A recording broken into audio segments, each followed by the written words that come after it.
If a wife disobeys, it's divorce. That's how Tom sees it. He stole my black card and went on a spending spree while I was working and he was vacationing abroad. I can't stand being disrespected like this. Seething with anger, I brushed off his call and began to hatch my revenge plan. I'm Holly Smith, once a top star in the USA. I dazzled the world as an actress and even made it to Hollywood, captivating men globally and making headlines overseas. My fame was astounding. I left the limelight when I married Tom, my ex-manager and aide, who expertly supported my globe-trotting career, handling everything from my health to my private life. Now we jointly run several fashion stores. I left the limelight 10 years ago at 21. My decision to retire at the height of my fame created a media frenzy. Die-hard fans showed up at my door, and I was flooded with fan mail daily, pleading with me not to quit. My departure sparked societal buzz. Despite numerous baseless rumors and tabloid stories, Tom and I married in sheer happiness, supported by everyone around us. Right before retiring, I launched my fashion label. Now Tom works for me in finance while I thrive as a shrewd businesswoman. Our life seemed idyllic, but recently Tom's been acting strangely. He constantly sighs in exhaustion at home, giving me defeated looks. Tom, what's the deal? You seem down. Anything wrong at the office? I often checked in on him, knowing he was prone to bottling things up. He's not one to openly share problems, always waiting for me to intuitively step in. Though it could be tiresome, I never begrudged it, as he had handled my complex issues too. My appreciation always trumped any irritation. You know I'm sick of being the sidekick, always doing what you say, he blurted out unexpectedly, catching me off guard. What's this all about? You've never mentioned anything like this, I replied. Tom often lashed out at me with his words when he was frustrated. It was a sign of his work stress. I remembered lashing out at him many times when I was an actress, so I understood how he felt, but still his unexpected words shook me. I've been holding back.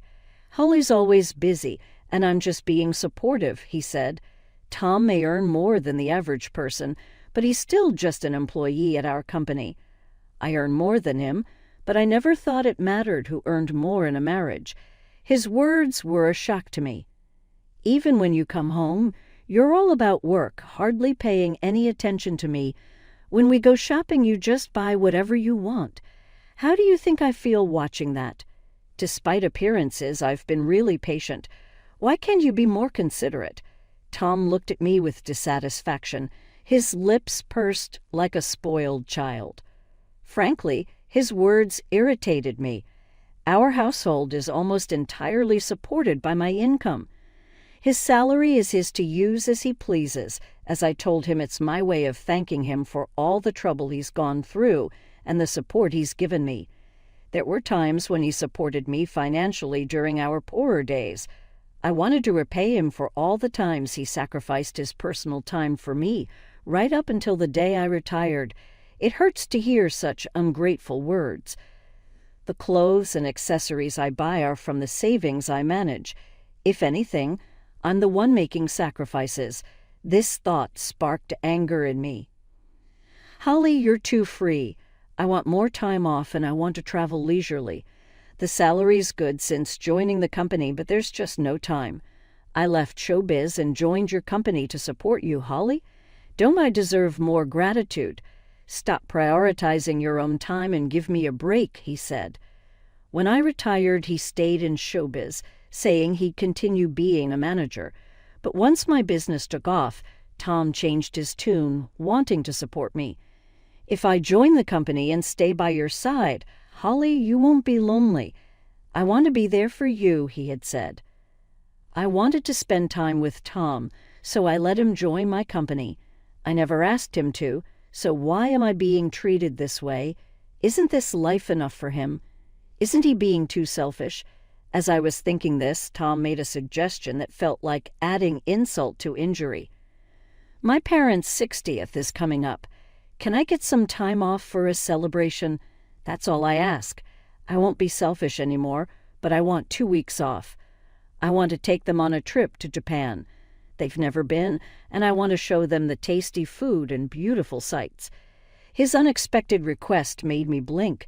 2 weeks off is nothing big, something he could easily request at work without making such a fuss. Our company is known for being fair. No one would begrudge a leave request, and we are well equipped to handle someone's absence. Yet he makes a scene and negotiates directly with me. Something's not right, but these are just suspicions, nothing concrete. I tried to calm my irritation and responded coolly. I'm okay with that, but I can't make it this year. There's a crucial fashion show for the models in my agency, and I also need to prepare for the Paris collection. My schedule just doesn't align. Can you ask if next year would work? I can adjust my schedule then. As a daughter-in-law, it's expected of me to attend my in-law's 60th birthday celebration. However, our company has 2 big events lined up this year, leaving no room for personal travel. I tried to negotiate a different date, but Tom refused with a smile. It's fine. We'll just have it with my side of the family. I want to spend some quality family time. Being the accountant, my absence for a week won't really disrupt work, right? Tom's words about wanting to spend time just with his family hurt me deeply. His insinuation that I was a nuisance pierced deep into my heart. So how about it? I deserve some free time too, right? Tom always had a way of speaking without thinking. He's harmless, but sometimes thoughtless. It's one of his flaws, but I chose him as my life partner, knowing no one is perfect. Still, I can't accept how he's speaking to me now, even if he doesn't mean it. Why do I have to be spoken to like this? Doesn't he care about me? Hey, Holly, are you listening to me? I owe a lot to Tom's parents. Although I can't often visit due to work, they always treat me like their own child and praise my work. We're so happy to have such a wonderful daughter, his mother had said when I married into the family, and his father celebrated our marriage with joy. It's their 60th celebration. I understand wanting to celebrate it this year, but how can I agree happily after being spoken to like that?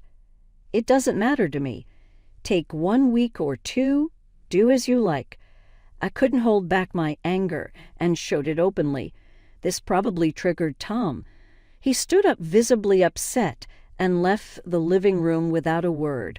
We've been sleeping in separate bedrooms due to work, and from that day until his trip, we didn't see each other at all. Is that really true? Isn't your husband being too harsh? My secretary asked, noticing my unusual demeanor the day Tom left for his trip. She's an exceptional talent and has been supporting me since I started managing the company. As women, we often see eye to eye, and sometimes she's even more reliable than my husband. She's quick-witted yet caring, always there to support me when I'm down or about to make a mistake. I cherish her like family. She admires me like a real sister, and I often confide in her. Her honest and mature advice beyond her years is always valuable. This time, too, she noticed something was off about me and kindly showed concern. I hesitated at first about opening up, but realized keeping it in could affect my work. I decided to tell her everything that happened up to today. She furrowed her brow in anger. If I were you, I'd have given him a piece of my mind. You've been too soft on your husband, boss. I get that you love him, but you can't let him walk all over you. Her blunt advice hit me hard. In an environment where everyone tends to hold back from telling me things, she's the only one who treats me as an equal. This freshness and comfort are something I really value. Being in a higher position often means more humility and restraint, and someone who can confront me head-on like her is truly precious.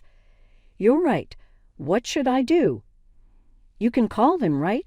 Why not talk after work today? Don't worry about spoiling his trip. If things keep going like this, you might be headed for divorce. She pressed the point like an older sister, leaving me with no response but to agree. As she suggested, I decided to call him right after work.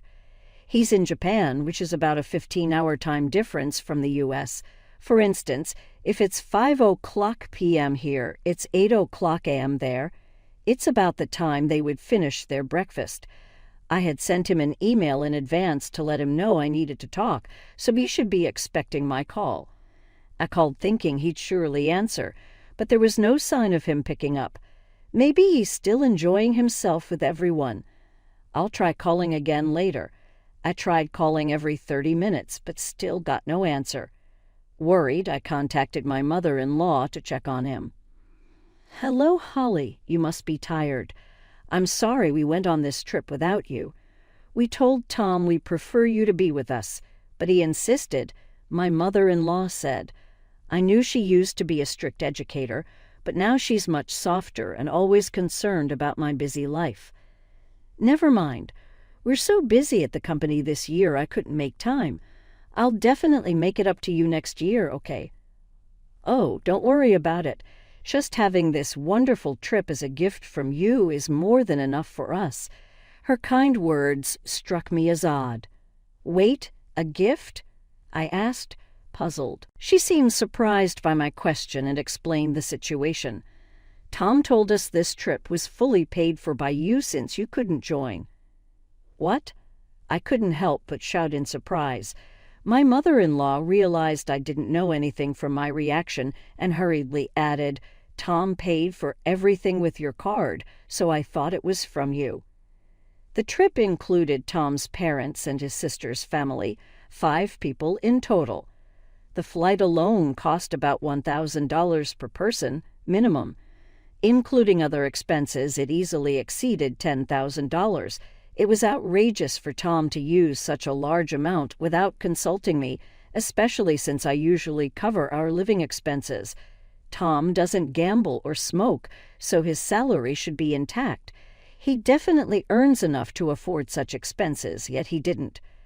With him not answering my calls, my anger started boiling. My mother-in-law, noticing my state, spoke with concern. "Holly, are you okay? We'll pay back every penny." Tom insisted on covering everything, which seemed odd. "My husband and I decided to pay you back later. We miss you and plan to visit you." This trip might have been based on a terrible plan. Thinking so, my mother-in-law continued to comfort me. "It's also your 60th celebration, so please use that money for your enjoyment. I'll definitely get Tom to pay for it. But could you tell me more about the trip's planning? I was wondering what Tom was up to." I realized this trip must have been carefully planned months ago. Tom was using me without my knowledge. At that moment, I started to suspect him. Then my mother-in-law shared a shocking truth. The trip was actually proposed by Tom's sister and her husband. To my surprise, it was Tom's sister and her husband, who always criticized me, who initiated the trip. Tom's brother-in-law, an executive at my rival company, looked down on me for being a female CEO. Tom never stood up to his sister. The sight of Tom perking up to someone other than me was unsettling. I couldn't stand the fact that his sister, who always led Tom by the nose, had this influence over him. With their strong sense of rivalry, my sister-in-law and her husband disliked me, and I tried my best to avoid dealing with them. The couple, always competitive and disliking me, planned this trip, possibly persuading Tom to exclude me. They waited for the right moment to bring Tom along as a cash cow. "I'm so sorry. I didn't know anything. Tom told me you were busy and asked us not to contact you directly," my mother-in-law explained. "If my unaware in-laws and I were to communicate, it would reveal the plan and potentially cause a rift in our marriage. To prevent this, Tom had to restrict his parents' actions in advance. For my in-laws, who didn't understand how busy I was, Tom's advice was absolute. They decided to follow his words and express their gratitude when they returned. "Holly, did you give Tom a card or something? He was paying with a black card I've never seen before," my father-in-law asked, his tone hasty. The moment he mentioned a black card, I checked my safe. The black card he referred to was the company's vital black card, accessible only by Tom and me. I never thought Tom would commit such embezzlement, but the card that should have been there was missing. Tom, being in charge of finance, could easily manipulate records. He was misusing company funds. Realizing this, my anger peaked, and I shared the story with my in-laws. They must have been shocked, going pale. My mother-in-law became panicked. What should we do? Are we complicit in this embezzlement? We'll return with Tom immediately. We're as guilty as he is, even unknowingly. We'll accept our punishment once we're back, my father-in-law, a man of strong responsibility, said. I shook my head, refusing his words. It was all engineered by Tom's sisters, family and Tom. You're not to blame, but I can't let them off the hook. We don't need punishment, but could you help me with something? What? He asked. I've turned a blind eye to Tom's actions until now. That's my fault. He's taking me for granted, thinking he can get away with just an apology. This isn't just a marital issue. It's a company issue. We need to teach him a lesson. All right, we'll do whatever we can to help. My in-laws said. We started plotting a plan. I was surprised by my own cunning, but my love for Tom had turned into hatred and anger. Initially, my in-laws were hesitant, but they resolved to help, understanding their responsibility as parents. Amidst our meeting, Tom unexpectedly called. I ended the call with my in-laws and answered. What's up? We're enjoying a family-only trip. So what's this important talk about? Tom's sarcastic tone only fueled my irritation. You took your time calling. Did you go a little wild? No way, just having drinks at a nearby bar with Mom and Dad. This confirmed he was lying. I had just spoken to his parents, and there was no noisy bar sound in the background. He was probably out causing a ruckus with his sister's family. His words erased all the time and relationship we had built, cooling my feelings entirely. Oh, really? By the way, Tom, you haven't been doing anything with the company's expenses, have you? His demeanor changed instantly. What's that all about? His tone, usually light-hearted, became dead serious. Was this his true nature? Seeing his attitude shift, I faced him with equal firmness. Just checking, since there will be an audit at the company soon. Are you suspecting me? His defensive reaction showed his guilt. I couldn't help but laugh at his poor response. What's wrong? I was just concerned, and you're talking about suspicion. Did you do something wrong? No. Anyway, the house isn't in a mess when I get back, right? Realizing he was digging himself deeper, he suddenly changed the subject. His actions only made him look more suspicious. I was almost impressed by his foolishness. Who knows? I've been busy with work, too. Give me a break. I hate coming back to a dirty house with bugs. A wife is her husband's maid. Disobey and it's divorce. Even our executive says that to his wife. Looks like I might have to do the same, right? You wouldn't want that, so keep the house clean. I had never seen him get along with the executive. His current words were probably his own thoughts. Aware of his weaker position, he used the third person to express them. His patheticness made me sigh. Sure, I'll keep that in mind. There was no need to talk to him any longer. Tom clearly looked down on me, even embezzling company funds. Embezzlement is a serious crime, and I could take him to the police. No mercy even for a spouse, but that alone wouldn't satisfy me. After ending the call with Tom, I immediately phoned a certain place. The next day, while preparing for the fashion show, I was bombarded with calls. It was Tom. Late at night, while out with my secretary, I answered Tom's call. You're late. What have you been doing? His voice was rougher than I'd ever heard, surprising both my secretary and me, who were listening on speaker. What do you mean? I was working. Did you do something yesterday? Do something like what? Don't play dumb. Tell me the truth. What did you do? Tom was in complete panic. In the background, I could hear several Japanese men confronting him, along with my sister-in-law and her husband. "Sounds noisy. Something wrong." "No, it's just—" Tom, who had been blustering, suddenly began to stammer, admitting anything would put him in a very disadvantageous position. His odd behavior made me explain to him what was coming. "Too bad, Tom.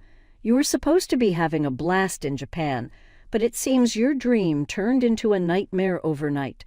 But it's what you deserve for misusing someone else's money. You did something, didn't you?" As he reacted weirdly, I revealed what I had done the day before. I had contacted the president of the credit card company I was contracted with. Despite being after hours, he agreed to help me due to our long-standing relationship. He immediately suspended the company's credit card. If a credit card is misused, the company doesn't have to pay the store, leaving the store at a loss. However, Tom had arranged to pay the entire bill at checkout. With the card blocked, he couldn't pay and was now being interrogated by the hotel receptionists. "Tom, Mom and Dad have already checked out. The taxi I reserved for them left without you, so there's no one coming to pick you up." My sister-in-law, cornered, bombarded Tom with questions about what to do next. Hearing this, Tom panicked even more and directed his anger at me. "How can you do this and think it's okay? You ready for a divorce?" "Go ahead. I'd rather not have a husband who embezzles company funds. I've already spoken to a lawyer, and we're moving forward with divorce proceedings." "What?" Tom was visibly shaken by my unflappable demeanor. "I've overlooked so much of what you've done, Tom. There was a time when you supported my work. I was grateful, but I've reached my limit. My patience is exhausted." "That can't be." Realizing he was in an absolute crisis, Tom finally understood my fury and let out a pitiful cry. The receptionist relentlessly demanded payment from Tom and his group, who were now cornered in despair. None of them could speak Japanese, relying on a guide for communication. Listening to their situation, I suggested switching the call to me. "No one there speaks Japanese, right?" "Let me talk to them for you. You're going to help." Tom must have thought I had a change of heart. Realizing his mistake, he handed his phone to them without hesitation. I explained the situation to the receptionists in Japanese, and they quickly grasped it, seeming quite cooperative. To ease their worries, I gave them my contact information, which my secretary noted down. After a friendly chat, they returned the phone to Tom. "What happened? Did you sort it out?" "Yes, I've taken care of it. Now it's up to you guys." "Really? You're a lifesaver, Holly. I love you." He then hurried off, apparently called by the receptionists. Tom, clueless, ended the call and followed them. "Are you sure about this? It probably won't end well." "Perfect, right.